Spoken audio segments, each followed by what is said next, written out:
Hello, everybody, and welcome back to another episode of the Poker News Podcast. We have an awesome show for you this week. I am super excited to welcome to the show Next Gen Poker. I have been binging them for like the last week or two since I found out we were going to have them on as a guest, and they are fantastic content creators. They are the young guns of the poker scene per the name Next Gen Poker. And I am so stoked to just hand them the content and poker space. I think these young kids coming up they're just really impressed me. And it makes me feel good about being the old as balls people in poker. Speaking of old balls, Chad, welcome to the show. Thank you very much, Sarah. Yes, I guess in poker years at 39, I am old as balls. But I'm excited to, learn more about these guys. They pinged my radar. They're doing good things in the poker world. And I think it's important to help cultivate and support guys like this who are just getting into poker and are the next generation of poker and are really going to do good things. So I'm pretty excited to have them on the Poker News Podcast and to have our listeners, learn more about them. Absolutely. Now, Chad, when we last left our Poker News Podcast family, you were getting ready to hop on an aeroplane to go to San Diego to play in the Run Good Poker Series. You won your seat through Club GG, which we all know. So did my husband, and he's not going. You did get the pleasure of going. So there are definitely some benefits to not having the old ball and chain, aka anti-Chardonnay.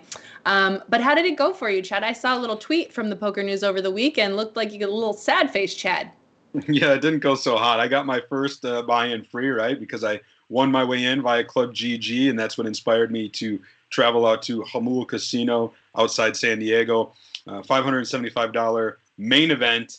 And I got the first bullet free, but not the second, third, fourth, or fifth, unfortunately. How rich. Yeah, we got kind of deep in it and just never could get anything going, unfortunately. It was just really a stale poker experience. Like, not to tell bad beats, but like in all five bullets that I played. But let me tell you a bad beat now. No, it's not a bad beat. It's just a run dry. Like I had all five bullets. I'm not even exaggerating. Never once did I have ace king or ace queen. I did have aces once, kings and queens and stuff. So like I still got some decent hands, but it was just dry. It was one of those where you just never got anything going.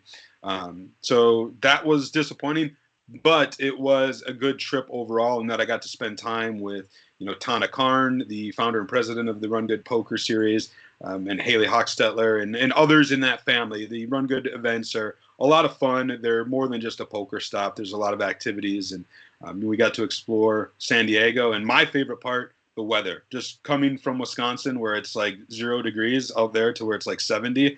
It was a nice weekend to get away, and definitely won't be my last Run Good Poker Series.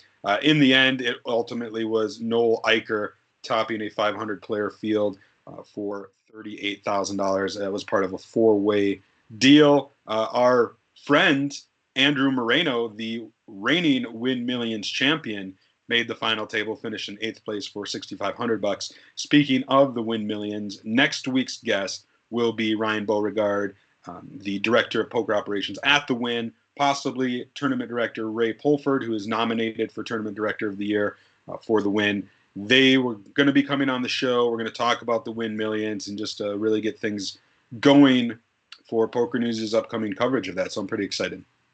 And we, of course, will also talk a little bit of the predictions. As you mentioned, the Global Poker Awards are next week. For those who are watching the video, if this video even happens, I am, in fact, wearing a red wig because Mama is going to have to reveal a new hair color for the awards. I mean, we got to do something to spice it up. I did get some sweet new kicks, too. For those who know or don't know, I cannot wear high heels since my little accident, so I really had to get creative with the shoe wear. Cannot wait to show you guys. I'm sure the predictions are infinitely more important than what my hair or shoes are going to look like, but I like you guys to get a real inside glimpse, right, into the world of poker news. And I actually was hoping that Heath was going to give his Club GG Run Good seat to Andrew and just ask for like a 10 or 20% something. And now that I realize he final tabled and only made $6,500, like Andrew would probably have just laughed his high roller laugh at us and said, haha, as he drove away in his Tesla. I guess that it's fine that we just wasted the Club GG. Now, this is, I think, the story everyone's been talking about the last week. And I first want to say that I think what the Hustler is doing is super awesome. So we had these guys on last year, just before my maternity, to talk about their big plans to, have a bunch of live stream, to have a bunch of really cool, interesting people, to have a lot of money change hands. I feel like what they're doing is so top notch, and really that, like, in the next few years, the Hustler stream is just going to like dominate basically all of the other streams. I hope. I just really like what they're doing. I think it's very real and cool. That being said, they did have a little cheating situation, which they were very transparent about, very open about, and like rectified pretty much immediately. But sort of in the wake of Mike Postle, I think everybody's very gun shy about like the streaming and cheating issues anyways. So Chad, talk us through how this was a lot different, and really how the Hustler and Poker Skills handled it. Yeah, so this incident happened in a live stream cash game towards the beginning of the month. It's dependent upon your definition of cheating, because it wasn't on the level of, something was compromised as far as technology or anything like that. What it was this player named Julio Cedillo, who goes by Skills Rocks, was peeking over at the cards of an opponent who is popular on the live stream show. His name is Barry. And Barry, wasn't doing a good job of protecting his cards, but Skills Rocks was going, out of his way, as we see in video evidence, to sneak a peek at those cards, and understandably, won quite a few big pots. Once this was brought to the attention of Ryan Feldman and Nick Vertucci, as well as the officials there at the Hustler Casino, they not only banned him from the live stream, the Hustler Casino Live, but also from the casino. From what I understand, the reports say that Skills Rocks admitted wrongdoing, and they issued a statement, they banned him, and they took swift action, which I think is great. When we did have them on the podcast, and when they were announcing the launch of this new show, this new live stream, it came at a time where they were under scrutiny because of the Mike Postle situation and the live streaming things that happened at Stones. And they said that they were going to put game integrity high on that list and protect the players, and they certainly acted quickly here, which I think is great, and it's good to see. There is an article on Poker News. If you just go and search Hustler Casino, it will come up. There's video there with some timestamps. You can see exactly what transpired. It's pretty blatant, pretty obvious, and I think universally condemned. There were some people on social media kind of saying Barry should have been protecting his cards more, and maybe he had some responsibility there. And each player is responsible for protecting their cards. That's some people have chip protectors and things like that, but it's also wrong for Skills Rocks to do what he did. Like, he would visibly lean back in his chair to sneak a peek. Apparently kicked another player under the table to kind of signal him that Barry had a strong hand. So just not good. And it makes me wonder, like, what are people doing? Like, you're on camera, especially like, you're always under a camera, really, when you're in a casino. But here you're on a live stream. Like, people are going to see this. It's going to be obvious to somebody that you're leaning back, looking at your opponent's hole cards. They're going to say something. Just seems short-sighted, I guess. But yeah, that's my take. It's just ridiculous. Yeah, I agree. And it's interesting because in terms of talking about game integrity and these type of things, I think we've all been at 10-handed tables before. We've all been at the table with the super like drunk, sloppy person, or maybe someone who's just not as familiar with playing, who picks their cards up too many times. I mean, I think we've all been in situations where it would be easy to take advantage of seeing people's cards. But as a poker player, I think it's like one of the very basic, fundamental, simple rules that we can all at least abide by. Like, just don't be an a-hole and like look at your own cards. Come on. But I did see just like every situation, you're right. Some people were on social media saying things like, well, if you warn the player and then they still keep doing it, then what do you do? Or I don't know. It's not that hard to avert your gaze, in my opinion.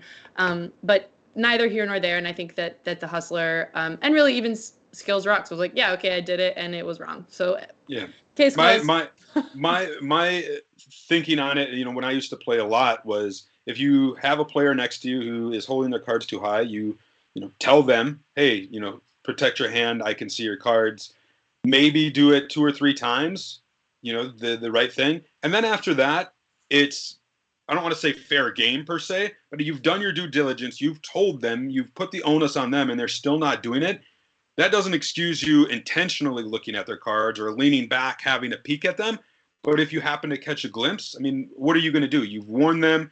And once you see it, it's like a spoiler on a TV show, right? Like once you hear it, you know what's going to happen. Like you can't just ignore it. Like you caught a glimpse and, you have to proceed accordingly, I suppose. But, players do need to protect their cards.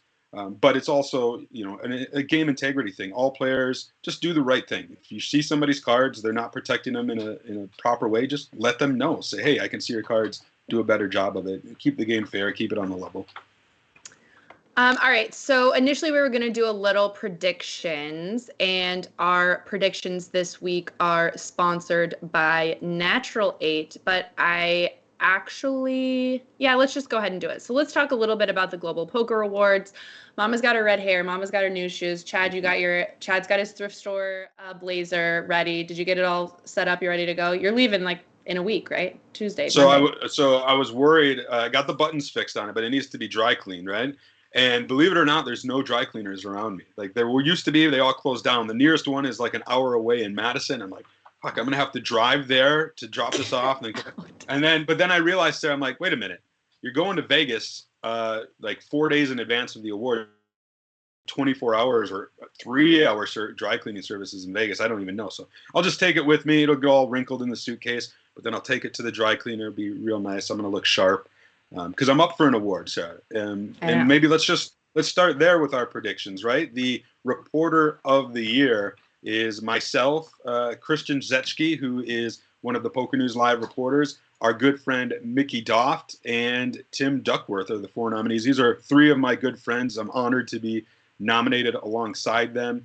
And, I think anybody is deserving to win, but I think Christian Zetschke has the edge here just for sheer volume that he does. I mean, it's hard to relate to listeners just exactly how much volume he puts in grinding tournaments from a reporter's perspective, capturing the hands and stuff like that. Nobody works harder right now.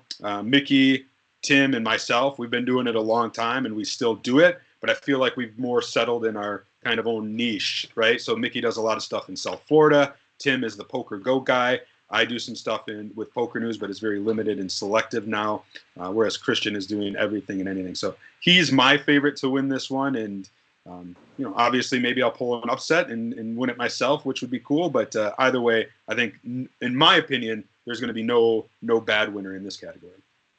Yeah, I have to agree. I love all these guys. And it's I guess in some ways when you look at the 4, it's like which one is not like the others is actually, you're right. Like Christian is definitely in a different kind of spot, I think, in his career. He's still traveling the circuit. That being said, as we've spoken about, I definitely do think that there's a lot of sort of nods, if you will, to work done in times past. Like, I don't think this was actually a category before. So having this be a new category, I think in a lot of ways probably will also be acknowledging work previously done. So I guess it kind of depends on how the judges approach this one. I will say Christian is just such a kind of pedantic and odd character. When I first met him on the streets of poker tournaments, if you will, I did not think he would ever last just because of his just odd manner. I was like, oh, people are just gonna like eat him alive. And he loves poker so much. He has been so steadfast. He has, taken like the night train from like Belarus to get there at 8 a.m. to work at 11. Like he loves the game for sure. But all of these guys are certainly worthy. I obviously have to personally like hope that Chad wins. Like, I'm just saying, Chad, you've been in the game forever. You've done everything in the game. You love the game. You still love the game. And I think that's very apparent. And you are a bright, shining face in any poker room. I was trying to think though, Chad, so if you had to talk about some of the more hotly, because I've been on 2 programs now talking thoughts on the awards, right? And some of the ones that we talked about, to me, I thought were just very like, this is kind of an obvious win for this person or this event or this thing. What are some of the ones that you actually think are like more hotly debatable? I think the best final table performance is a really close race. I could see anybody that's nominated winning. So Corey Aldermere for his main event win. His final table performance was very impressive. Jeremy Osmus in the 50K PLO high roller, defeating Daniel Negreanu and Phil Hellmuth in a tightly contested Player of the Year race was impressive. Dan Cates winning the 50K Poker Players Championship after being down to just a couple of bets was impressive. And then Adam Friedman defeating Phil Hellmuth to win the 10K Dealer's Choice 6-Max Championship for the third year in a row. It's interesting to me that all the nominations are from WSOP events.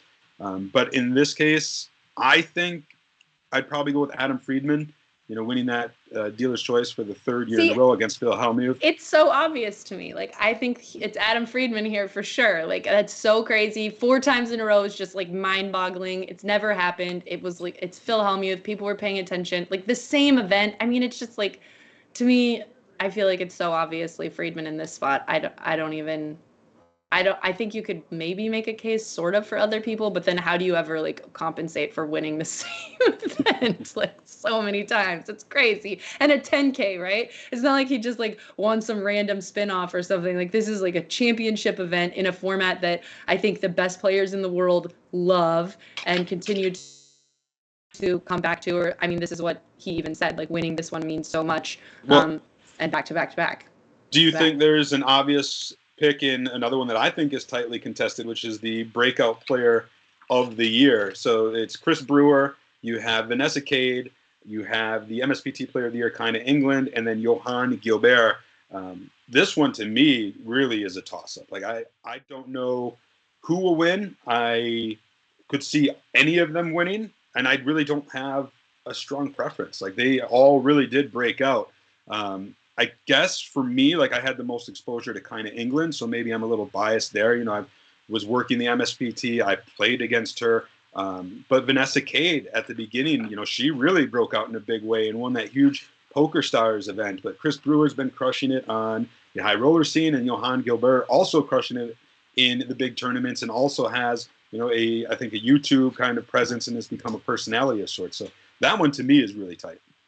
It's funny because when I was asked, like, did I think there were any, like, kind of obvious snubs? And really, you can say this in a lot of spots, I think. But, of course, I'm a little partial because I am a huge fan of Andrew Moreno and Christy Moreno Arnett, and I pay attention to what he's doing and to what's going on in their life. But this was actually a spot where I was expecting to see Andrew Moreno as, like, one of the breakout players of the year. That being said, of course, all of these people are very worthy, and I think you're right. I think this will be one of the most hotly contested, and kind of depends, I think, on what part of the world-ish you're paying more attention to, like what type of things you're paying attention to. Because for us, right, like kind of England, we just had her on the show.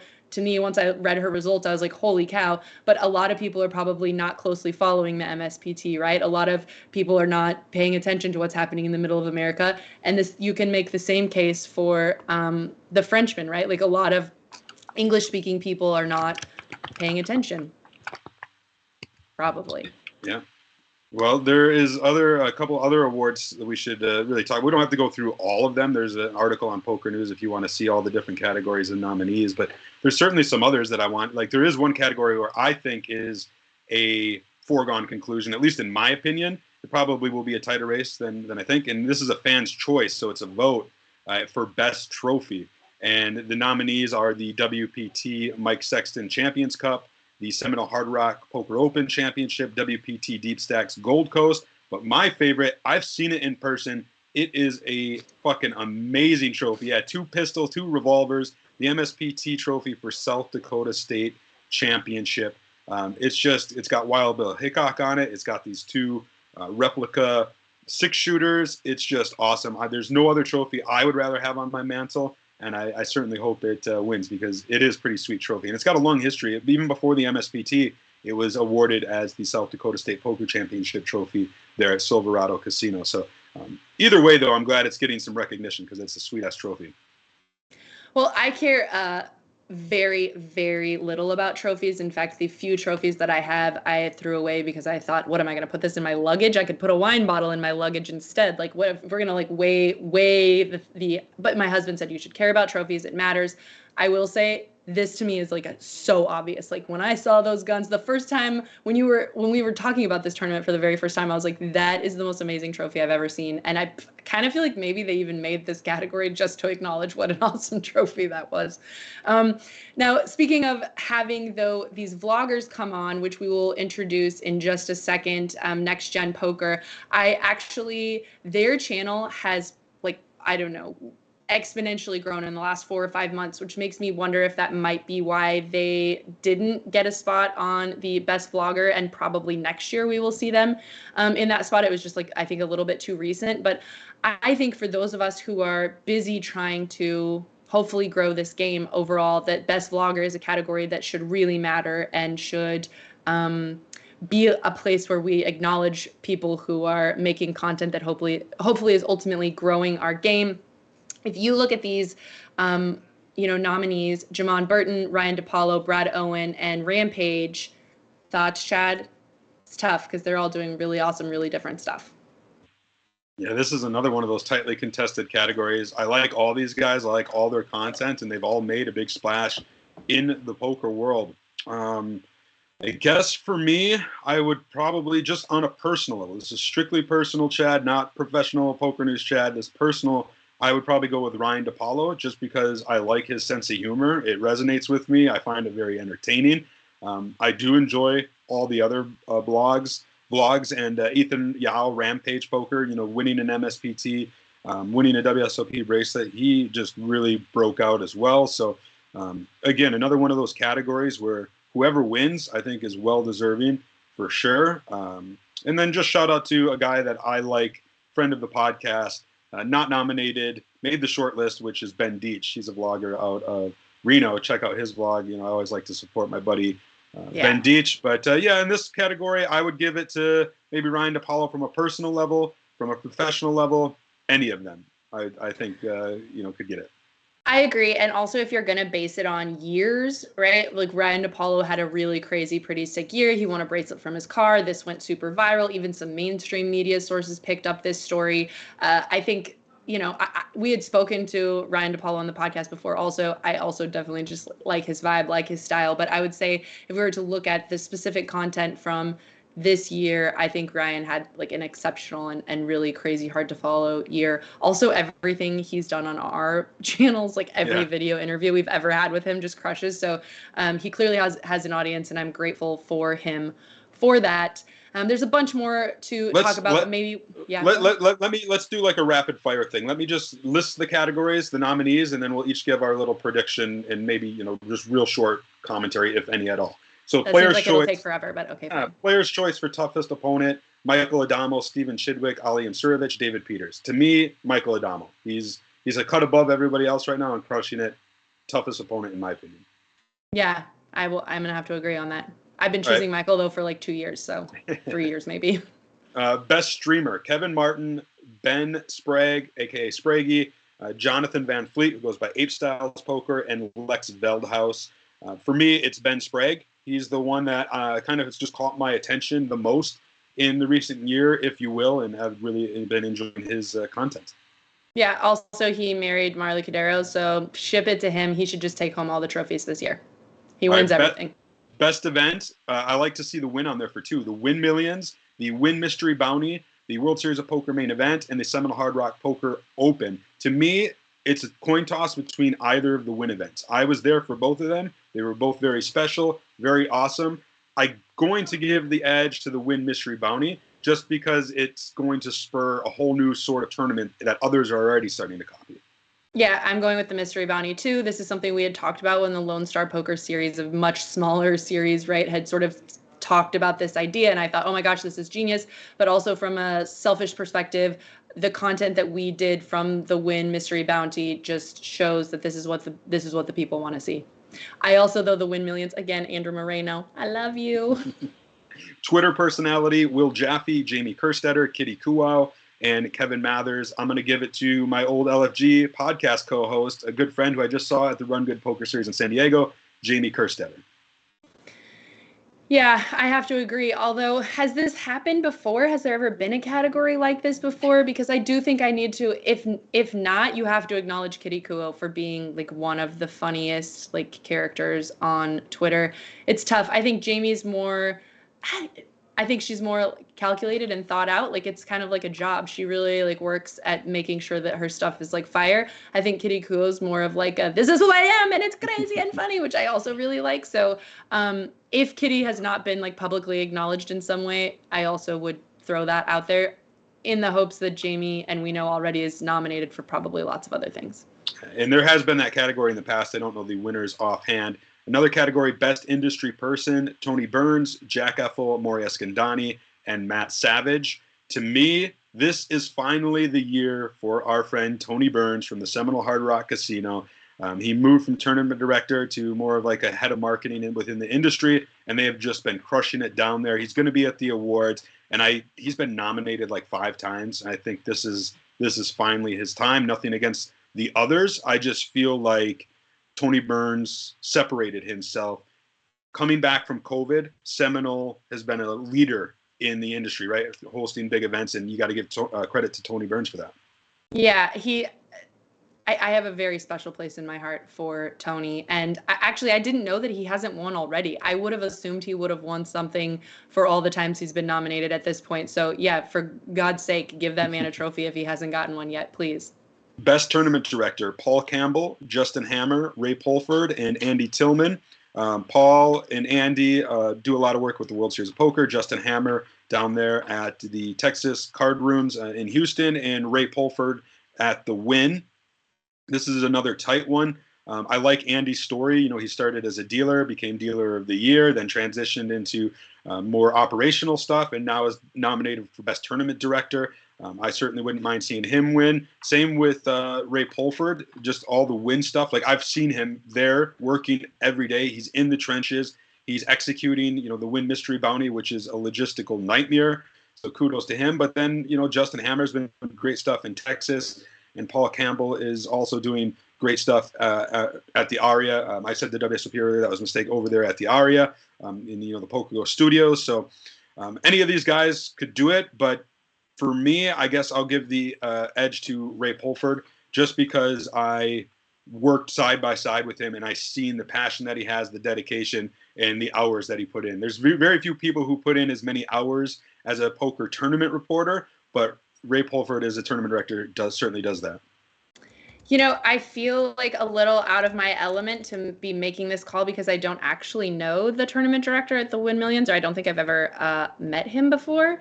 But I will say that in my weird world of, like, I used to live in downtown Las Vegas for a decade. I lived there, and both, and Andy Tillman I also know and love, and I really want to do like a side project with him, but both Paul and I'm trying to make sure that I'm like it's 100%. Both Paul Campbell and Justin Hammer worked like at the Nugget and or Binion's during my very early years in Vegas, and like they saw me through some like hardcore blackouts playing some crazy stuff. They were there when I think me and my husband got like kicked out several times or whatever. Like these guys have been in the trenches of poker, and to see them find themselves at the spots where they are now and to have like really risen to the top, like they have incredible work ethics. I think they are just like lovers of the game. And you know, it's hard for me to say because I don't know Ray Pulford, so I really feel like I can't make a statement, but any of them is deserving, certainly.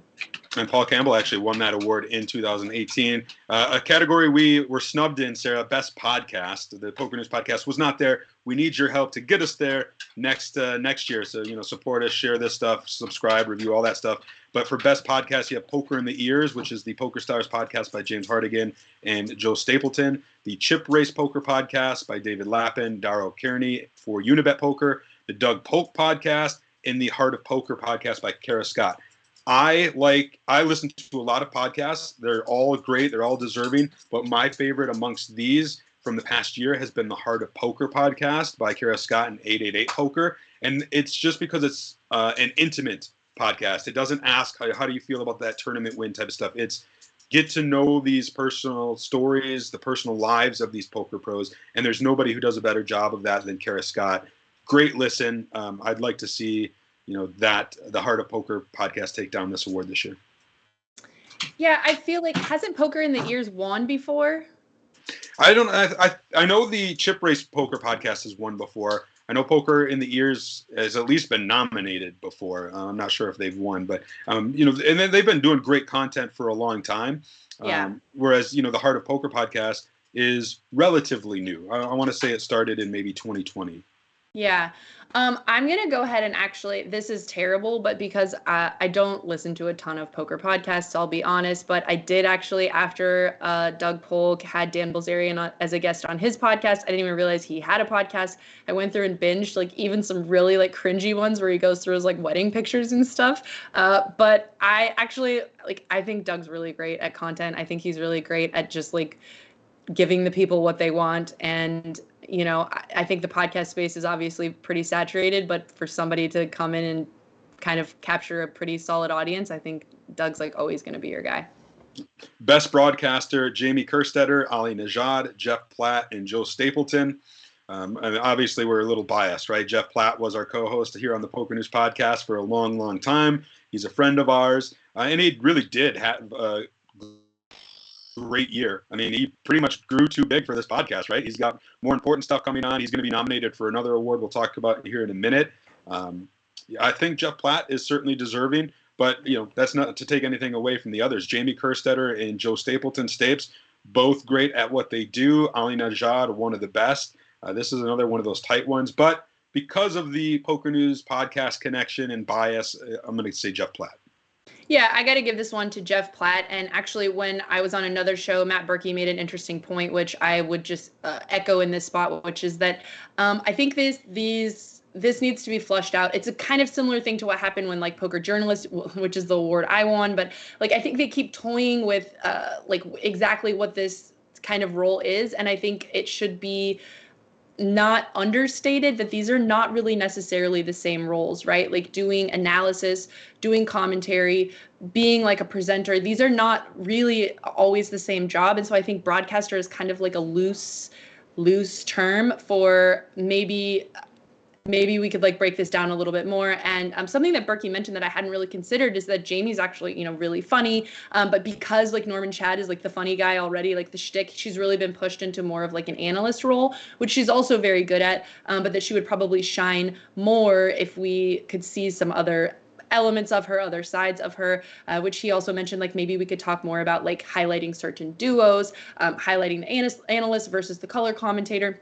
I do think he's right. I think we can break this down significantly, or even for example, I probably don't belong in the same category as you, Chad, and I also don't belong in the same category as, say, probably Maria Ho or Phil Hellmuth doing their hosting, presenting kind of things. I think there's a lot to be done here, but I'm going to give it to Jeff because I think in terms of specifically what has gone on this year, he has been busy all year. He's been doing a ton of different types of stuff and really nailing everything that he's done.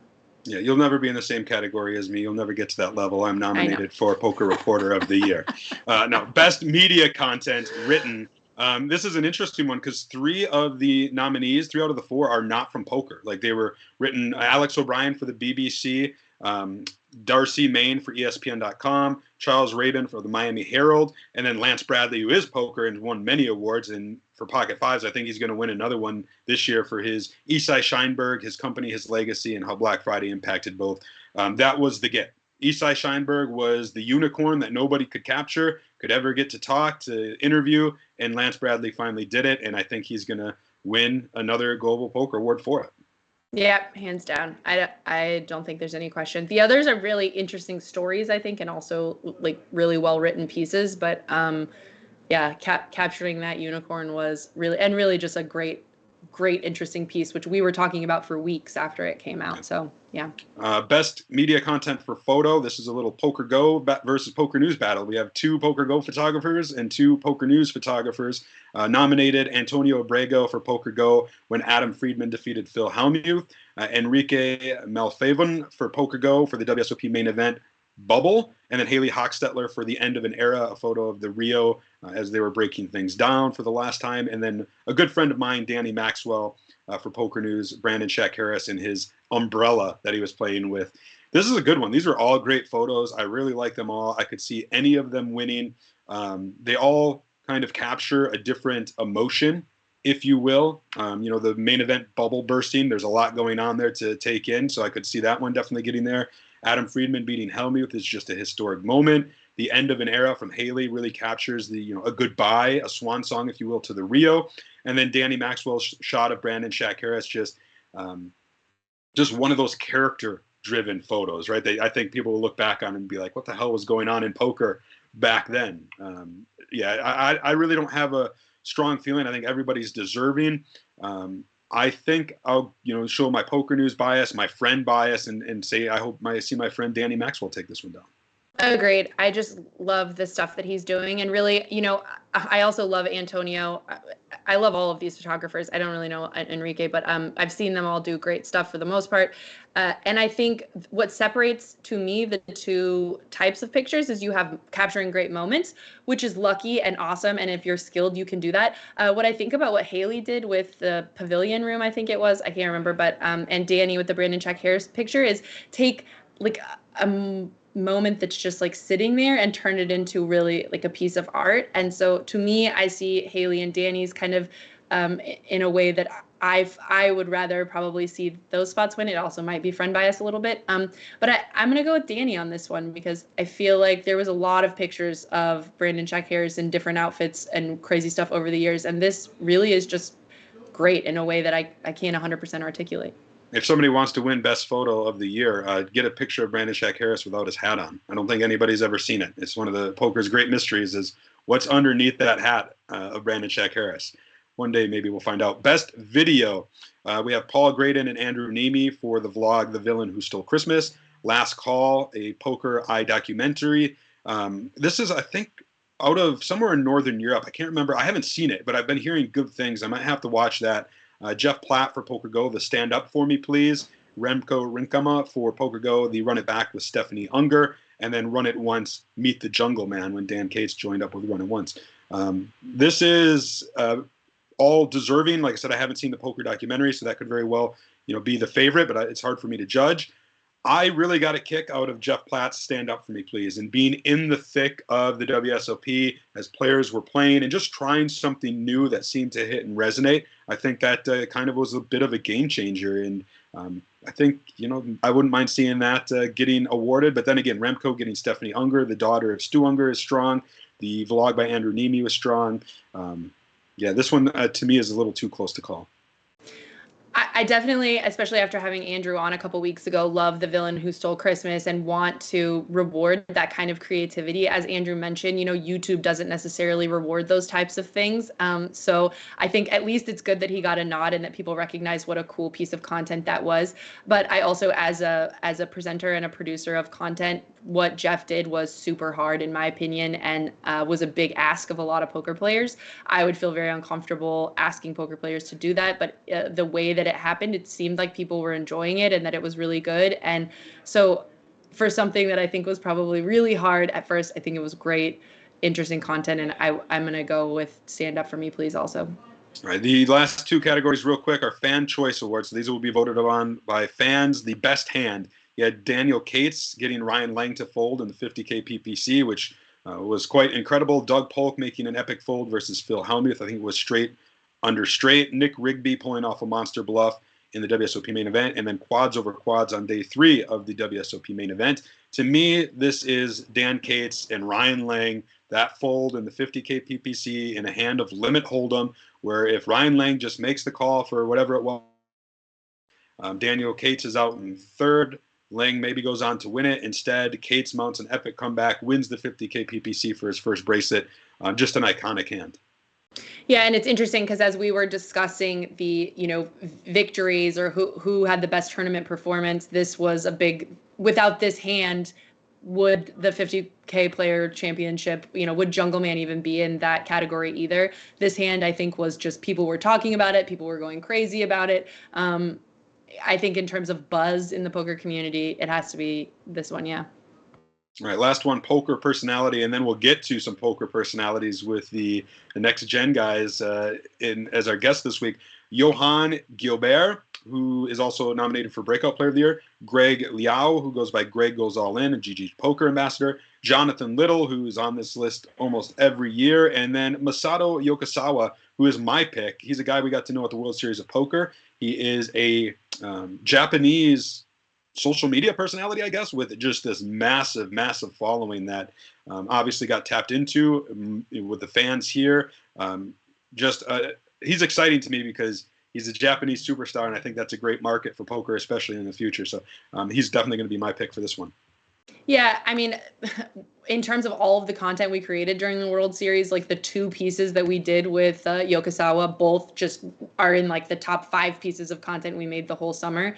So I can definitely say whatever he's doing is awesome. And I can't tell what they're saying in his vlogs, but he has some really cool animations and kind of fun. Like as he's going through the hand histories, you know, he has like people like little icons that go like, ah, no, or like it's very Japanese. And I'm glad to just see somebody out there crushing. But I'm going to go for Greg Goes All In this spot, mostly because, you know, from someone who went to film school, I think he takes a very basic, just content-driven approach. He's not worried about all the lighting being right or making sure he, you know, gets all the editing tricks done exactly right. I think he's making content that's really good just because what he's actually doing is good and not worrying about having all the right gear, all the right things. And that's resonating. And I love that he's willing to just take a chance and put it out there. Also, he speaks English, so it's just easier for me to get that content. You know, I heard Yo Viral is amazing, but and he's started now. Yo Viral is starting with having English subtitles in his stuff, so we'll see if that ends up resonating with an English-speaking audience. I know what does resonate with our young English-speaking audience, though, and that is very clearly the gentleman we are about to welcome to the show, Next Gen Poker. It is 3 college guys who love poker. They've got a vlog, they've got a podcast. It's a lot poker, a lot lifestyle.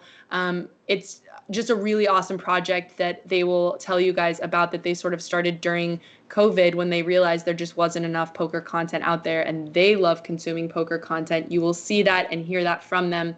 Let us welcome to the show, Next Gen Poker. Hello, everybody. I am joined by the faces, the men behind Next Gen Poker.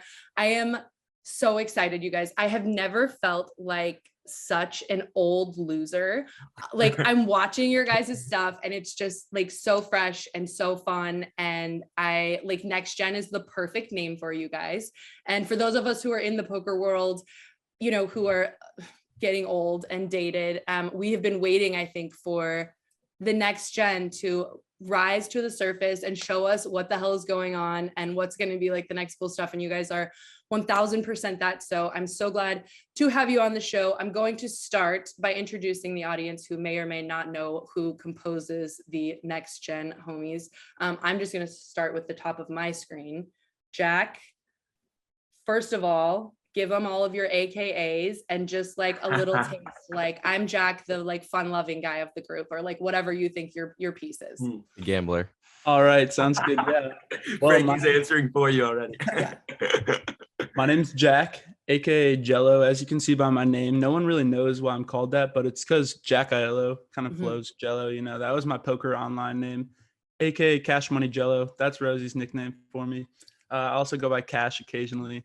So I would say, one of the gamblers of the group. I like to play all the different type of card games. Like there's poker, there's Omaha. I like to play all of them. Rosey and Frankie kind of stay away from those games, but those are some of my favorite. Dude, you've got to have like a hardcore degen in every group. If you don't have one, like, do you even gamble? Like, are you guys even on board? All right, Rosey, you're sort of like the anti-Chardonnay of the group, maybe. I'm not sure. It seems like you kind of keep everyone together, organize things. What does anti-Chardonnay mean? Was that? I don't know, but it sounded good. Yeah. It sounded good. I'll give you the story at some point. But okay, so Rosey, tell us about you, and also how did your name become Rosey? Yes. Okay. So hello, I'm Rosey. My real name's actually Matthew. My name is Matthew Rosenfield, and Rosey became my nickname at 5 years old on the soccer field when they needed something to call me, because Matthew was too long, Rosenfield was too long. So Rosey just kind of became the nickname, and it like stuck harder than anything's ever stuck before. Like I'm now 21 and people still call me Rosey. I Also, guess there's I'm probably like 1,000 Matthews. Yeah, there's a ton of Matthews too. So Rosie's kind of unique. Probably one of the only male people named Rosey, but you know, we'll go with it. I would say, I guess I am the anti-Chardonnay of the group. I would say I'm the nerd of the group. I like to go to school. I'm a math and finance double major. You'll see me miss some vlogs because I'm doing homework. But I also do like to party as well. I would say I've got the party itch of the group as well, but definitely like to keep us organized. I could be considered the mom of next gen poker as well. Rosie's the work hard, play hard type of guy. Yeah. I get that vibe. I definitely got it. Okay. And Frank, actually, I'm just going to let you tell us, who are you, Frankie? What's up, guys? My name is Frankie, aka Francesco, aka Wells Fargo. Thank you, Rosey, for that beautiful nickname. Don't forget Frank the Bank. That's where Wells Fargo stems from. Yep, Frank the Bank. Yeah, perfect. Thank you, Rosey. See, Rosie's my hype man too, so I appreciate that always. I would say I'm the wild card of the group. I mean, I can go both ways. I can go more on the smart, conservative. Let's play some nice tight poker, but then I have a little gamble in me as well. So I don't know. I feel like I kind of keep the boys, all three of us together, keep the train moving a lot, that kind of thing. I like math too, Rosey. Oh yeah. I definitely, it's like a theme throughout some of your guys' content that you are nerds, which I feel like, I actually feel like, and I might be wrong, but that with the, up and coming young folks, being nerds now is actually kind of cool. So like, I'm just going to think you guys are super cool. Plus all poker players can relate to being nerds because everyone also knows their math. But you guys I want to get more into poker, your guys' content, how you guys have just sort of like exploded on the scene. But I'm also kind of curious. I think it's interesting. You guys are all in college together. You're all in the same fraternity, correct? Okay. So also like, you can't really say it. How nerdy can you be if you're like a frat boy? I'm just throwing it out there, but I want to know first about what you guys are like, what your ambitions are post college. And this time I'm going to go backwards. So Frankie, you said you're also into math, etc. What is your ambition after college? That is just an amazing question. And, we get that a lot, and it's very important too, because we have all of our amazing parents wondering the same exact thing. So like I tell them, and like what I've been telling everyone, like kind of fans asking is, we are going to keep this going, and we're going to keep going this full force. Next gen is only getting better. 2022 is our year. I am telling you that. We got a lot of big goals. So you know what? I'm excited to see, every step forward has been really humbling and really exciting. So, I mean, next gen's going to keep progressing. As far as off the felt, we all are looking for jobs. I'm an industrial engineering major, Jack civil, Rosey finance. So they got 2 jobs already lined up for this summer. I'm trying to find one myself, but we're going to keep the balance between work and play. So we're going to keep next gen rolling. Okay. All right, Rosey, let me hear it. Yeah, no, Frankie hit the nail on the head. I'm a math and finance double major. So I do have an official job, hi mom and dad, lined up at an investment bank here in Dallas. But like Frankie said, I'm going to be doing that. But anytime I'm free, next gen poker to the moon, going to hammer that as well. Try to keep that work and life balance going. And I think we're going to do very well. I already tried to get Jack to work for me. Okay, Jack, let's hear it. Yeah, I mean, they both covered it exactly. I've got a job actually right by where I live right now. It's walking distance, which is super convenient. I'm a design engineer for a land development firm. So that's going well. And of course, we want to continue doing next gen. We're never stopping doing this. It's too fun. It's to the moon. Yeah, to the moon. To the moon. Like, that's what I'm hoping for. And I just want you guys to all work for me. So if anything doesn't work out, if all of your fancy engineering jobs or any of your finance, investment finances just really crumble, if something falls apart, give me a shout anytime, and you can be a content creator for me to supplement your other things. You could Sarah, be a writer, a journalist, I don't care. Dude, Let's talk. let's get it. You want to work for us this summer? I will hire Let's you talk. like Oh tomorrow. my God, look at this. Let's Things are go. happening here. Let's talk, please. Dude, I'm so on board. I'm so on board with you guys. So for the audience now, you have a little taste of who these guys are personally. And if you haven't checked out, be sure to check out their TikTok, their YouTube. You guys have been making vlogs for maybe a year-ish now. And I think a lot of people can just connect with your vibe, but you also recently, like maybe 3 or 4 months ago, it seems like launched a podcast, which is what I have been super into and the most excited about, because I feel like that's where you get a little more taste of your guys' personalities and a little bit more of the like behind the scenes stories, the stuff maybe that doesn't completely make it into the vlogs. And the first episode was like so fresh, so fun, so amazing. You guys talked about a little trip to the city of sin, which I think is always a good experience for everyone, and especially these young kids. And I'm trying to decide, like, I feel like I would be remiss if we didn't like bring our PokerNews Podcast audience in with just like a little taste of some of your guys' Vegas trip. So first, Rosey, I want you to explain how you went about planning your guys' club, beach life, pool party / club party, like how the DJ such was also maxed out plus EV. Maybe Yes, plus EV. okay. That's debatable. Yes. So first, let me get on the same page. Our first podcast, guys, was the 21st birthday Vegas trip, right? That's what we talked about. There's been 2 Yep. Vegas trips, Sarah. So Okay. the first one was my 21st birthday, and the planning was trying to fit that work hard, play hard mentality in there, where we wanted enough poker hours, but we also wanted to party. So I was Googling, I made spreadsheets. I could probably pull up some spreadsheets now, just finding all the possible club options, what DJs were performing, what discounts could we get. And we actually, I would send out emails to these clubs, and I just threw in there that we were Next Gen Poker and we were content creators. And surprisingly, we actually got discounts on the tables, which was kind of our first like cool eureka celebrity moment, like that they were going to let us party for cheaper than the normal person. So we booked a couple spots. We booked at the Marquee Nightclub, then we went to the Marquee Day Club for a pool party. And I think that first podcast, Rosey, was the fall break.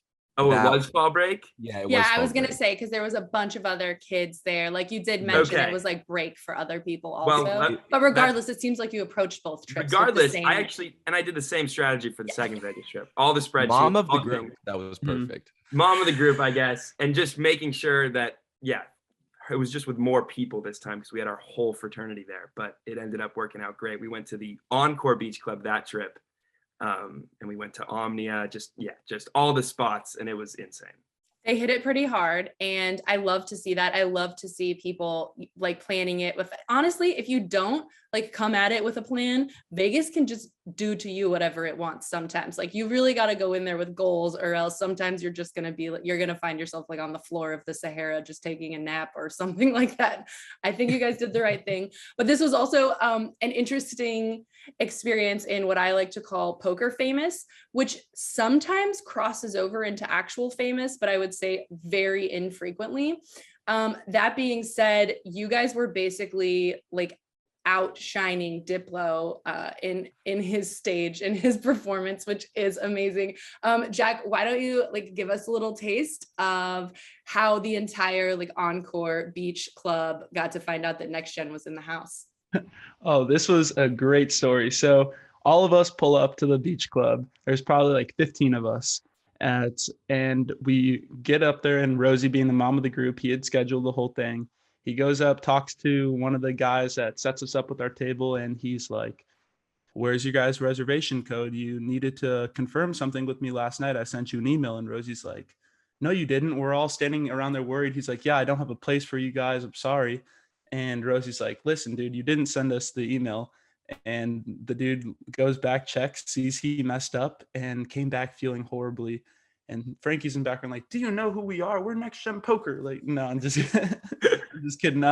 But he did end up hooking us up. He moved us to a table right in front of Diplo, right where he could see us party and have a good time.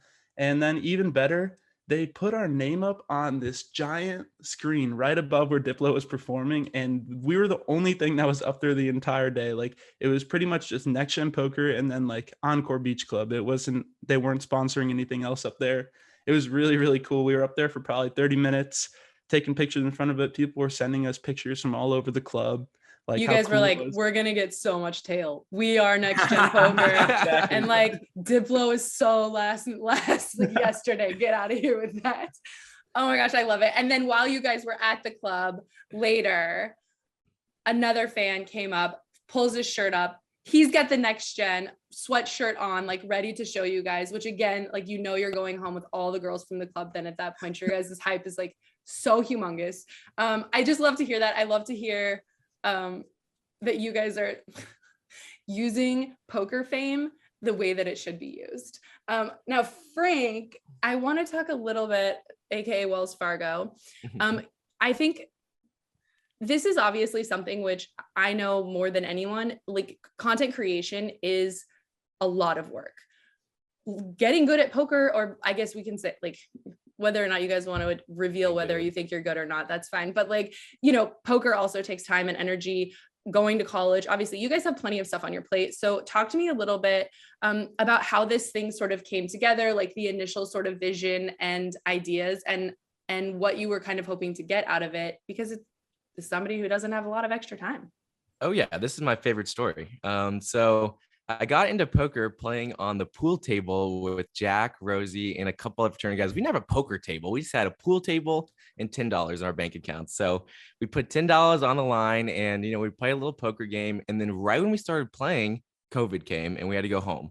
So sophomore year of college, they sent us home, and we were all just kind of looking for places to play online. And you know how the online world is for us. It's not very easy to play with your friends. It's kind of confusing and not many great platforms. So eventually, 3 months later, we come back to school and COVID's still full force. You know, all the casinos are closed around the world. We can't watch any of our favorite poker vloggers like Brad Owen, Andrew Nemi. And we're like, wait, if we can't watch them, no one can watch them. Okay. And then there's also a casino. We're in Dallas, Texas. An hour and 20 minutes north is a casino called Choctaw, the only one allowing poker right now. Like, let's just do it. And I... This is the first time this is ever coming out, so you get exclusive news right here. I had a little Minecraft YouTube channel back in 8th grade. Yes! So I can't believe I just told everyone that. Dude, everyone's digging now. We're like in the archives. So I was a little familiar with YouTube, a little familiar with content creation. I remember getting Elgato, if people know what that is, trying to record my Xbox games. So I always loved YouTube, and being a YouTuber always seemed like a really cool job. I mean, it's a really cool job. So I was like, okay, Rosey, Jello, let's go. We don't really know how to play poker. Like I said, we played $10, $20 games at our poker house, like a little pool table. And we just went up to Choctaw and we filmed it. And we were not good at poker, but we posted the video. And thankfully, Rosey had a little bit editing experience. I had some iMovie experience. You know, like the combination of those two kind of allowed for a really good video. And immediately we got thousands of views, like with 0 subscribers, thousands of views. And like, you saw a need because you had the need, and then you were like, we'll fill it. Like, let the people have what they want, dude. They want a vlog. Exactly. And the thing about poker fans is they need their content. They need their hands. They love seeing hands. We posted videos twice a week, and I was getting comments like, can you guys post more? Like, I need more. Like, we go to host these meetup games. Like, the one thing I don't like about you guys, you don't post enough. I was like, oh my gosh. So I realized that people love what we're doing, and I love giving it to them. So the subscribers just recently has really blown up, but we were posting videos with, 1,000 subscribers and getting, 5,000, 10,000 views. And that's pretty cool.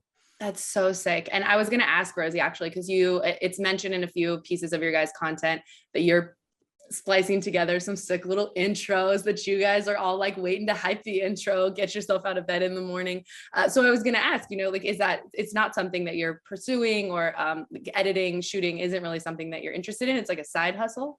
It's always been a side hustle. Similar to Frankie, I didn't have a Minecraft YouTube channel, but I did have a YouTube channel where there is, we could find it. We should find Frankie's Minecraft stuff too. We are going to, like, believe me. Just old bits I would make with friends in middle school, elementary school, of just editing, whether it be highlights of our flag football game or us doing a skit or something. it's always been a big hobby of mine. I was in my high school's film program. I was like one of the executive producers of the TV news program. Never really something that I thought would turn into a job, nor did I want to, because it's really hard to get into like the film industry, like the original way, like to go be an editor for the big time movies. So I just kept it on the side, and amazingly, it has now become something that I can use to make money, which is helping us edit the videos. We actually have an editor now, but for the first bunch, I was kind of the head editor, taught Frankie and Jack, and they're amazing now as well. And the intros are my favorite part, which I still do sometimes when we have a special video, and it's just so much fun. It's the key, dude. It's like the first 15 seconds or whatever, right? That's the whole thing. And I love how you guys integrate like really actually good fun music. I'm sure that's a whole other thing you have to, get paid for. There's a whole production that goes into content creation. And that's also a big reason why you can't put out like 8 zillion videos a week, especially with these other jobs. So again, I'm just going to reiterate for the fans in the audience out there, if the other jobs don't work out, we just want you guys to put out like 20 videos a week or however, 4, let's be realistic.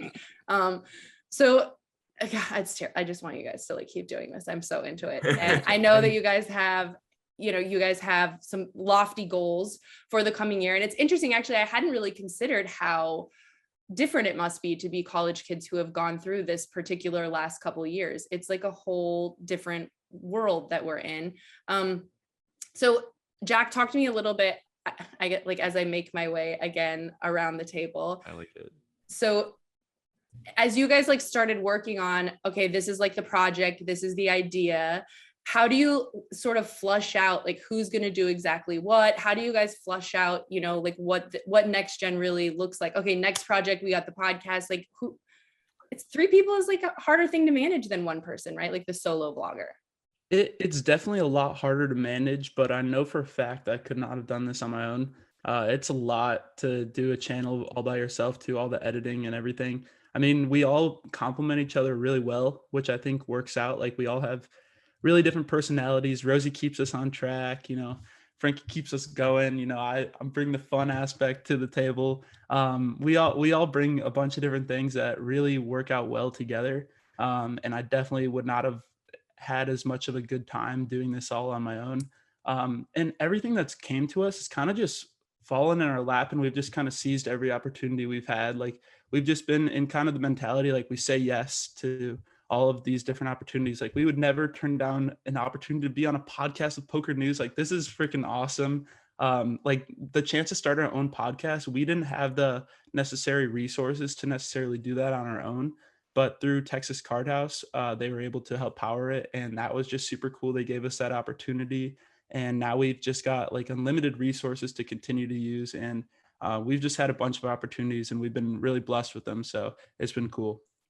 I used to live, by the way, just last year, like around the corner from the Texas Card House. I remember driving and being like, this is sketchy. Like, is this legit? It's like in this, like there's like a Mi Juanajera or something, like some crazy grocery store across the street. Like I was like, this is, but then people that I like vloggers that I know were coming there. And I was like, oh my gosh, okay, this is legit. Like I live by an actual card house. And I want to talk a little bit about Texas and just where we're at right now. Like it's a really interesting time, I think, to be here and to be in poker.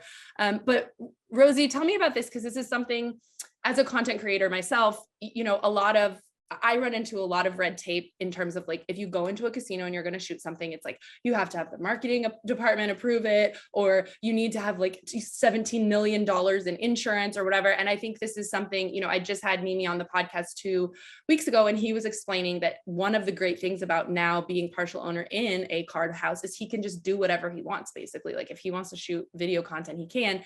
And I love that. But somehow you guys are managing to do this, and you kind of like spilled a little tip, like you kind of circumvent some of the like can't have your phone on the table rules with a certain type of gear. But talk to us a little bit about how you guys are doing this and how you're like piecing this all together. Yeah. And I'm going to give a big shout out to Texas Poker, because they're a lot of the reason that we're able to do it is Texas Poker really understands poker vloggers. Our early days in Choctaw, we were not allowed to film. We're still not really allowed to film. And there are some ways we've circumvented that. Sorry, Choctaw. But Texas Card House has been like the Texas poker rooms, like the Lodge, Texas Card House, they understand the value that we bring to the table. Yeah. So it's always been encouraged. They just tell us there's some certain things we have to do. Like not getting people's faces in the shot, which is very easy to do. There's a couple rules, but it's free reign. Like, we can record all our hands, we can make great content, and we haven't really run into trouble in Texas at all. Like, in Vegas, it can be tough as well, but luckily this is our home base, so it's really just been awesome. It's so important that we like try to grow this game, right? And we always are coming back to, how do we grow this game? And being young people who are making interesting content is the best way to grow this game. These people who are finding these vloggers, I think this is the future. And so for people who own card rooms and for people who own casinos, and like, you can put up as many billboards as you want, or like bring as many like ambassadors as you want, but if you don't reach a lot of people and show them how to play the game, you're going to totally, I think, miss the mark. So I think you're definitely on it there. And Frank, you guys were talking a little bit about your experience at the Nugget. So I used to live in downtown Las Vegas. I am a big Nugget fan. For those who don't know, it's a 1-3 game, right? But it's uncapped. It's 1-2 uncapped. Okay. So it's uncapped. So for those who know, like, you can buy in for as much money as you want. And I was going to ask you guys, because you, Frank, kind of broke down a hand that you played with a gentleman who bought in for 10K. And this guy is like, was he wearing a suit?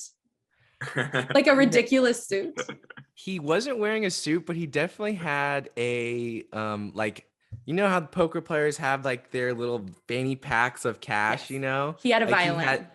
he had one of those. And Okay. I love that you know this. Yeah. Okay. Yeah. So he's the Duke. We call him the Duke in downtown Las Vegas. And he literally goes to the Nugget like every night, opens his violin case, buys in for like $10,000, is like, actually, I don't know, not probably a particularly great poker player, but he's just like notorious for buying in for 10. I think he's actually kind of nitty, but he put you in a crazy spot. I know exactly who you're talking about. This isn't the same guy, but at my table when we were there last time, people were telling me about the Duke. They kept on telling me about this guy with a violin case who goes in. That sounds insane. And they also said that he's not that good, and he like gives he's like nitty and terrible. So like the guy who you were talking about, though, you said like he was putting people in kind of tough spots, and he more or less put you in a tough spot, which you were just like, whatever. Well, let's Sarah, go. so to tell the story, so I was just sitting down there with my nice, beautiful, bright next gen sweatshirt, and I think that obviously gets some eyes. And some people look at me some way where I think they might know the channel, but they don't feel comfortable approaching, which totally fine. If you guys see me, come say hey. Obviously, we're very friendly, very nice, and we love to play with you. But this guy, he saw the next gen sweatshirt, asked a question like, "What is that?" And I was like, "Oh, we're poker vlog." And he was a big high stakes player, so he wasn't there to play 1-2. But when he saw me, he decided that he was going to come sit down at the 1-2 table, scare some of the players with a $10,000 stack on the table, which, by the way, we're playing like $500 effective. It's still worth $500. Yeah. It's $10,000 stack, right? If you only have 500 behind, it doesn't matter how much you have behind, buddy. Thanks. So he really was only putting me in spots, quite honestly. I mean, he did use his like stacks of black, like the 2K stack, just to like go push people all in. And that is kind of like a mental thing. And we like to talk about like kind of how like what you put out as your all in bet, like kind of what it means, whether it's the one chip all in, or it's the flex, the one chip flex, the one chip flex, or the meticulous, like he's got 350, I'm just going to put 350 out there, or this guy, putting the 2K rack stack out there. So yeah, he did put me in a very interesting spot. The hand, I remember I had 2 pair, and the river got the flush came in, and the pot was $200, and I had $500 left. He's put the 10K stack in, and I was like, like what the pot is right now? Like, are you sure you want to double count that before you can take your bet back? Like, I'm fine. You could take it back. But no, he was trying to do that, and he tried to put me all in, and with his broken straight draw, I think that's what he had. I did find the right call. So he did come in, try to put me in a spot, and he did, and he made the vlog. So good for him. I like it. So I did want to ask you guys, and I know, Jack, you have to leave, so I will ask you first. So, as content creators, like one thing, Rosey mentioned a hand where he, got dealt ace's first thing, and in his mind, he's already like building the thumbnail, right? And it's like ace's first hand. So of course we want to be like our plus EV best players and make the right decisions and be all GTO, but also like when you're a content creator, there's a lot of value in also just like having, cool, fun, crazy stories. How much do you think like playing correct poker versus making good content is what's driving your decision making? Okay, first of all, this was a fantastic question, Sarah. I love this question. And what I want to talk about specifically in this is playing like GTO versus like exploitative poker. We at NextGen can easily play a lot of different like exploitative games with the other players because we know that we're running a YouTube channel. People will see me sitting at a table and immediately go, "Oh, Jello from NextGen," and they'll go immediately up to the table and request to move to my table, and will purposely try to like get in big pots against me. Yeah, and then so they can tell everyone, "I crushed yeah, Jello." Exactly. So like I can play in different ways where like I'll bet, and let's say I have like a really strong hand. If they raise me even small, I can just like put my whole stack in there and force them to a decision because they just want to get in a pot with me and make the vlog. They're more likely to put chips in bad. And so it's a lot of fun, like finding these creative spots that you wouldn't necessarily play. If you're playing a really good player, you would never make these plays, but there's a lot of plays that you can make knowing that we're NextGen, knowing that people are like desperate to get on the vlog, desperate to like get in a pot or like stack us, say that they stacked a NextGen poker player. And so it's super fun to like try and find these creative spots that you wouldn't normally have if you didn't run a YouTube channel. Dude, the meta is so interesting because it's not just that that you're making the content. It's also like they know that they want to be on the content and you know that they know. So now you've got like, I mean, it just like could go forever. Yeah. That's really so interesting. And actually it's really affirming to me because it means there's a lot, hopefully, of young people who are consuming content and out there playing poker.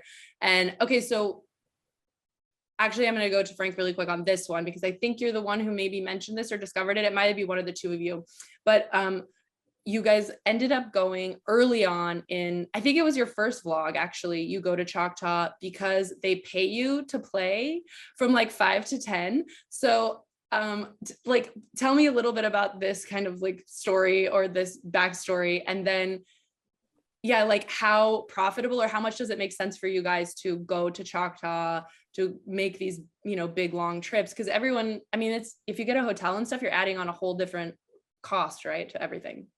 Totally. So I want to give, the one quick positive shout out for COVID for putting my classes online and allowing me to do this.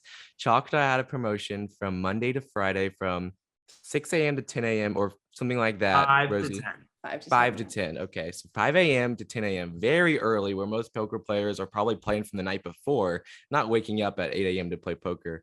They had a promotion where they'd pay you $25 in chips per hour to sit there and play poker. So it was just trying to get the room more busy, more crowded. And funnily enough, if you were on the wait list at 5 a.m., you were still getting paid. So that's a no risk situation. Obviously, you have to take your seat if it's called, but we would go and it would be an opportunity because we'd have online classes at like 11 or noon or somewhere around there where it'd be okay to do this. We'd go sit down, play from 5 to 10 a.m., make $125. So as long as you're playing a good game, and even if you just go break even, you just made $125 there every day. And I can't remember exactly, but I know we were getting some good discounts for also playing for more than 4 hours. So we were paying like $60 for the hotel room, and we were each making $125, so $250 profit from the promotion. So it was a win-win. And if you win in poker, then that's just a win-win-win. Dude, you guys are total nerds. I loved that Jack, you were actually down still playing, which made more sense to me. But like Rosie and Frank were set the alarm to wake up to go down. I was like, this is not what they are expecting with this promotion, and way to go, guys. But this is something I did want to ask because there's a lot of hype right now about, and Jack, if you have to go, just let us know. I know you do. All right, I'm going to take off. Enjoy your life. It was a pleasure. Fun in class. Yeah. Woo. Boo. Come work on your content. That's what we care about here. But okay, so now I got like lost in what I'm thinking about. Okay, we're talking about you guys are going down from 5 to 10. Oh, I know. Okay, Rosie. So Texas poker, there's like a lot of stuff going on right now in Texas poker. We're in fact looking at PokerNews at having like a whole week where we just talk about like all the best card rooms there, what the kind of rules are, what the legislation looks like.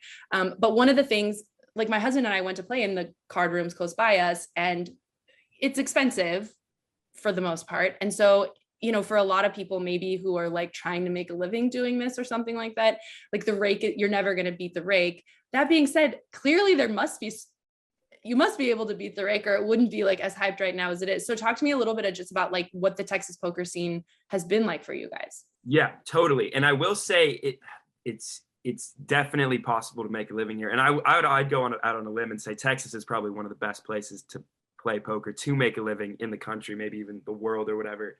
The way the rake structure works based on the legislation is this hourly fee charge. You pay an hourly rate to play. There's no money coming off the table. And people like we are fortunate to have a lot of connections who are professional poker players who know a lot about the industry. And they say it's very similar. It works out to be very similar, the money you're losing to rake versus the money you're paying an hourly. It obviously just psychologically feels worse to have to pay the hourly, because the rake, it kind of just sneaks out of the pot. You don't feel like you lost anything. But I promise you, and people wondering about Texas poker, the hourly, basically the same thing, very similar. And the upside about Texas poker is how deep the games are. So if you go buy in for a 1-2, a typical 1-2, like in my hometown of San Diego, and you buy in for $200 and they're raking you a ton, you can't really make a lot of money. You come to Texas, you can buy into 1-2 games, like if it's match the stack, up to thousands of dollars on the table. None of that money's coming off the table at all because it's all hourly, and you can make a lot of money. So I understand why people have that concern, but I would say Texas poker is supreme. Totally true. And actually, I've talked to some guys who have moved from Vegas to here, and tournament directors and stuff, who are like, you can't believe the games just play so good and so deep because it's like easy to make a living in some ways. And also they really take care of poker players here because it's about poker players, right? So frequently when you go to a casino, it's like poker is like the redheaded stepchild or whatever. Like nobody cares about poker players. They're not giving you like food discounts or whatever, like for the most part, right? But you know, when you go to these Texas card rooms, they're giving you food for free a lot of the time. They're giving you drinks for free or at like a super discounted rate. You can park for free. They are trying to, you are their customer and they are catering to you, which I also just really enjoy. As someone who's not planning on making a lot of money playing poker, I also enjoy just like having a nice experience in the card room. And I know you guys both have class, so I'm just going to do a couple more, but Frankie, I want to talk a little bit to you about, so you mentioned, like, I hear you when you're talking about hands, you very clearly have a grasp and understanding of what you're doing. That being said, you said, you know, you started this to make content, not maybe necessarily to be like educating the universe on like all the GTO strategies.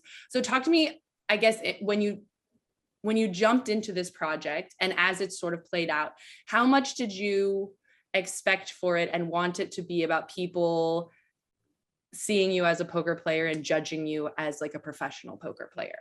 Well, versus like a content creator. You know thank you for saying that. I kind of know what I'm doing, because I appreciate that. Some people won't even give me that credit. However, I do think that it's important to have a balance, and especially with next gen, I always try to balance like, okay, like I know a lot about poker. I like to be very articulate. We have very good conversations about poker studying and poker theory, but I'm also making a YouTube video, and that's an entertainment video. And I want to entertain. I want to make people have fun. I want them to click our videos because they want a little story, you know, like every video is its own story. And like over the past year, we've really like made each video more of a story.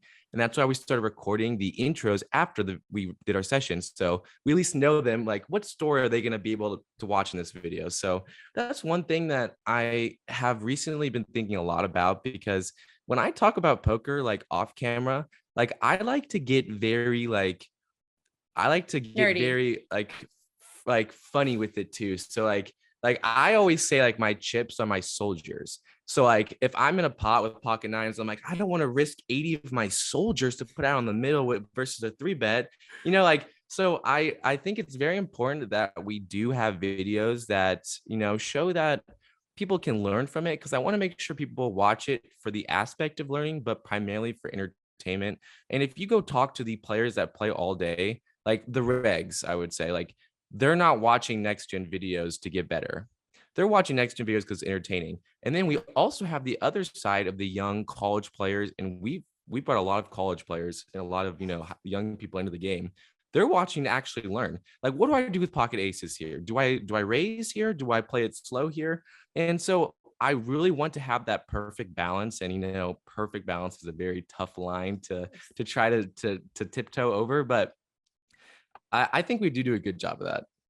I agree. And that's something I wanted to ask, especially, so, Rosey, you mentioned that you've been thinking about editing and these kind of things for a long time. You clearly have a sense of storytelling, and like piecing together highlights, I think, is really even its own art form. But for you guys, in terms of your poker story and in terms of your poker lives, you mentioned like Mimi and Owen. Were other content creators a big part of what inspired you in this space? Is this part of what made you love poker so much? Yeah, I mean, Frankie and I didn't I don't have cable in my house. So like, I'm not watching the reruns of like old World Series of Pokers, like WPT. Like all the poker content we consumed was on YouTube when we were really learning this game. And so, yeah, Brad and Andrew, obviously you Google poker vlogger and those are the top two to come up, and they're absolutely amazing. But yeah, some of the other guys, like I got into Rampage, who also is really fun to watch. Mariano, our buddy Wolfgang Poker, like the list goes on and on. Poker Beast as well. There's just so many different stories being told from so many different personalities. And that really, we've pulled from people in different ways and borrowed ideas and just to make our content unique and good as well. And it's just the poker vlogging community universe, whatever, is amazing. Okay, and so I want to interject something. You guys right here. need to be in the awards too, but yeah, go ahead. I think that the best part of Next Gen is the energy and personalities that we bring to the table. It's not going to be the poker theory, because there's going to be people smarter than us, and we accept that. But I think the best part of us is us. And I want to show more of us on our videos. So this 2022, 2023, I'm always looking for more ways that we could show our personalities. And we figured out that the YouTube formula, they do like to see get right into the hands, do the hands, and then quick outro, which in that type of formula, you don't get to really meet me. You don't get to meet Frankie. You don't get to meet Rosey. So we are looking for ways to incorporate more of us and our personality, because I just think that that's very entertaining as well. So we live kind of a crazy life. So the more we can document that, I think it's going to make even better videos. We're in an interesting spot. Sorry to interject. No, go. We're in an interesting spot because a lot of the poker community is a little bit older. Like when you watch a guy like a Brad Owen or an Andrew Nebe, they've been playing poker for so many years. They know how to play. The thing that's unique about us is kind of you're watching us learn. You're watching us figure this game out as we go, kind of seeing our journey. Yeah. And so, Frankie, you're going to Vegas for your second time. You're not living in Vegas. Exactly. Exactly. So that's what we're trying to incorporate, and being able to show that journey, like Frankie said, is really important to us. And really, that's what all the vlogging is, though. In fact, I paid some people to try to make some vlogs on our channel. And what I kept trying to impart on them, and it's very hard, obviously, I'm not doing it, but was that people tune in for you. They want to see your ups, they want to see your downs, they want to see your joys. But you are right. And this is something I've actually talked to Andrew about just 2 weeks ago. He was talking about, people click away if they're not getting the poker hands. And that's so interesting to me, because to me, it's then you could why don't you click onto the high roller streams? There's 10 zillion of them on the internet already, or there's some disconnect there. They're tuning in to see you and hear you. And maybe that's part of it too, is they want to hear how you think about hands, and that's easier for them to jump on board with. But for me personally, I think that's why I enjoyed your guys' podcast so much. I'm much more interested also in seeing you and your lives and what's going on behind the scenes sort of too. And I feel like there's space for both things. And that's also part of what I love about the podcast. And I know you guys also have guests on the podcast, which obviously I love that too. It's fun to get to know people, but I from a fan perspective would like to see more of you guys exploring that. And I do think that even with a lot of the Twitch guys, right? The in real life stuff, at least 2 years ago, was really starting to take off. Maybe COVID just people just turned into snooze fests or something. I don't know. I don't know what happened to people. But that is interesting. So Frank, we sort of started the podcast talking about, we started this interview talking about, what are you doing, after college? This is what everybody wants to know from kids your age, I guess. And you guys are definitely keeping this content going. Is everybody going to try to stay sort of close together? Hopefully, are you all going to stay sort of in Texas? Yeah, so thankfully, 2 of the 3 boys have already secured the Dallas jobs. Rosey and Jack have already got those Dallas jobs locked up, so they are guaranteed here. And I have just been spamming the applications in Dallas, trying to stay local. I have a couple Austin jobs that I had interviews with, but yeah, we're really trying to stay local because Next Gen thrives when we're all together, arms around each other, and we get to tell our story. And I've heard at the tables before, just from someone actually last week who said, my favorite part of your videos, and I love when people tell me that, when they open with that, I get yes, like I get some authentic raw feedback. I get so excited. Like I wish everyone would fill out a survey after our videos, but nonetheless. So he goes, my favorite part about your videos is I get to see your emotions when one person loses and 2 people win. You know, like he just likes seeing that little combination of the 3. And I was like, yeah, that's badass. I think so too. I love doing that too. And like, so if we can keep like with that, like as much of us as possible, I just think it makes the video even better. And sometimes we do get a little upset in the videos. Like if you go back and it was our first time ever losing $1,000 in a video, you'll see me, you know, a little bit pouty Frankie, you know, and that's, you know, that mental game is so important. I feel like we've all gotten better at it, but the emotion right after the session is a pretty cool aspect of our videos. And I think the community aspect is really cool because it's something I hear from a lot of poker players is that they don't know how to get more friends or they don't have a lot of friends in the space already. And from me, from the outside now, having seen the players who sort of rise to the top over the last decade, it's been people who have a community of guys that every break they go together, they talk their hands together, you can hear them doing it, they talk each other up, they split the costs for traveling. Like it is, for what seems like kind of a solo game, I think for a lot of people is actually a game that's 100% about your friends and how you build that community around you.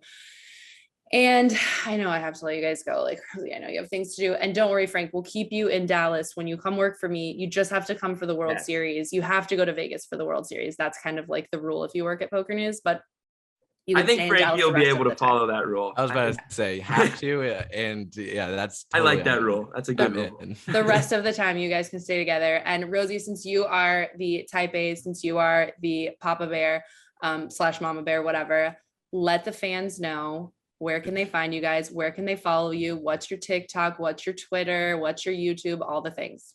I love it. And it's easy. It's Next Gen Poker on all the things. It's the Next Gen Poker on Instagram. Potentially Twitter as well, right, Frankie? But yeah, on Twitter, TikTok, Next Gen Poker, YouTube, Next Gen Poker. The Next Gen Show is our podcast. But yeah, we make it easy. Merch at nextgenpokershop.com as well if you want a cool hoodie. I will put a link too. Next Gen Poker. And we need to talk to Instagram and Twitter if it's the Next Gen Poker. We can definitely get that changed. I know, right? I want to get verified too. I want to figure out how to get the blue check mark. I'm pretty sure we can do that. We've had a lot of copycats recently, so we are trying to get verified. Yeah, I think you should. And I think like your guys's like subs and stuff should warrant like someone being available to talk to you about these things. If not, let me know. I do know a couple people in some platforms. I think actually only on Instagram do I know anyone that can ever do anything, but like, and I still got my account hacked and stuff. Like, I don't like, can anyone ever help you in these social platforms? I don't think hard. So. It's TikTok is not a good customer support system. I'll tell you that. I've emailed like Instagram. 50 different people on TikTok and like no one's responded. TikTok. No one works there. Literally no one works there. They're just like machines somewhere. All right. Well, I am so grateful to have you guys on. This was really, truly a pleasure. And I was so happy. And shout out to the former Haslett House for connecting us. I love those guys too. Just like a bunch of other young, positive poker loving homies. So shout out to those guys. And yeah, I hope to see like a lot more of you guys. And Frankie, my email is sarah@pokernews.com. So like, just let me know when you need a job and I'm here, all of you. Hashtag hire Frankie. Let's get it trending. Dude, I'm so ready. Like, I will try to find a spot for you immediately. All right. Enjoy. Well, we had a blast. Thank you so much for the invite. Absolutely. Best podcast ever. Thank you, Sarah. Enjoy your lives. Bye, guys. Well, we have been talking pretty solidly about, these next generation of poker players. We talked a little bit about who are the people that they look up to, who are the people that they used to watch, and obviously like the most universally known and loved guy of the old generation of poker is Daniel Negreanu, and Daniel Negreanu is still out there killing it, still winning events. Daniel won his second PokerGO Cup tournament just this last week. He looks very angry and bossy in his winner picture. Chad, what went down? Yeah, so it wasn't his second title this week. So if you remember last year, Daniel Negreanu had a great PokerGO Cup. He won the entire series. He came back, was hoping to defend his title, but was not doing well through the first 5 events. He was making deep runs, building stacks, but then busting before the money. And that's a frustrating experience for anybody, even kid poker. He was going to quit. He's like, I can't possibly win the PokerGO Cup anymore. I'm getting frustrated. Maybe I'll not play these last few events. Until Jeff Platt, our good buddy, former co-host here on the PokerNews Podcast, apparently texted Negreanu. Negreanu has given him credit publicly for this and said, hey, if you just win one of the 25Ks and then the 50K or 100K, you can still win the PokerNews Cup. And that kind of lit a fire under Negreanu's ass. He went in event number 6 this is an 8-event series. He went in event number 6, 25K, no limit hold'em, topped a 35 entry field for $350,000. And so now there's still a 50K and 100K to go. And we'll probably recap those in next week's episode. Prior to Negreanu's wins, you had 3 10K buy-in no limit hold'em events. Those were won by Daniel Colpoys, Sean Perry, Jake Daniels. You had one 15K, which was won by Jeremy Osmus, who's also been on fire. He had finished runner-up in the 10K the day before. And then in event number 5 was a 25K won by Nick Petrangelo. The numbers are fairly strong. The 77, 80, 80, 65, 41, and 35 runners. So the PokerGO Cup seems to be another success and is coming down to the wire with 2 events to go. Well, before we go, we also then want to give a shout out to the people who Daniel Negreanu is linked up with, people that we also are kind of big fans of, to be honest, on this podcast and in general, but some sponsors of the podcast. Let's take a quick break and hear from Daniel Negreanu of GG Poker. Daniel Negreanu here. Have you heard about GG Cheers? It's one of our biggest daily promotions, rewarding you even more when you're having a good day. GG Cheers kicks in when you win a big hand or scoop a big pot, automatically registering you in the next day's daily $100,000 #ThanksGG flip out tournament and giving you the chance to grab some cash prizes. You don't even have to log in to win. The #ThanksGG flip out will play out automatically, and any cash you win is credited directly into your balance. With GG Cheers and GG Care, which is our promotion rewarding you when you experience bad luck instead of good, you can play poker as you'd usually do and rely on GG Poker to look after you no matter what happens. If you're not already a part of the GG Poker community, join me at the tables today. Well, there was a ton going on this last week, and we would be remiss if we didn't talk a little bit about the Best Bet Winter Open. It's, almost 150K, so let's throw it out there, Chad. What happened? Yeah, the 2022 Winter Open at Best Bet Jacksonville wrapped up with a $2,000 buy-in main event. 387 runners was won by Tyler Payne out of Fayetteville, North Carolina for $140,000. A huge score for him. He started playing when he was 18, gave credit to his wife and his newborn son, or his young son rather, for the victory. So that was a feel-good story. And then other winners from the series, you had Daniel Kusnarak out of North Carolina taking down the event number 1, which was huge, $560 buy-in, 740 runners, turned that $500 buy-in into $62,000. Casey Jarzabek, Tony Boas were a couple of the other guys who were captured titles down there in this 10-event series. Another solid tournament series by Best Bet Jacksonville. All right, fam. Well, we are going to be next week in the City of Sin for the Global Poker Awards. I will be doing some social media stuff for sure. Chad will be there just trying to represent, as he is, of course, nominated and representing the PokerNews Podcast in his live reporting nominations. We appreciate you guys so much listening. If you are watching this video, please, please, please like, subscribe, click on the little bell so you get notifications. We are really trying to pump things up in 2022. Let us know what you want to see. Let us know who you want to see. And yeah, we just appreciate you guys listening and watching. We hope you enjoyed Next Gen Poker. We will catch you on the flip side. Deuces. Live poker is finally back. And what better way to ring in the return of live events than with one of PokerStars' most anticipated events, the European Poker Tour's stop in Prague. The action from King's Casino will kick off March 5th, and there are plenty of satellite tournaments running to play your way into a seat in the main event for as little as $1. To get your account up and running, visit www.pokernews.com/PokerStars/download. If you did enjoy this video and would like to see more of this type of content, please consider subscribing. For the best poker updates, strategy, and analysis, visit PokerNews.com.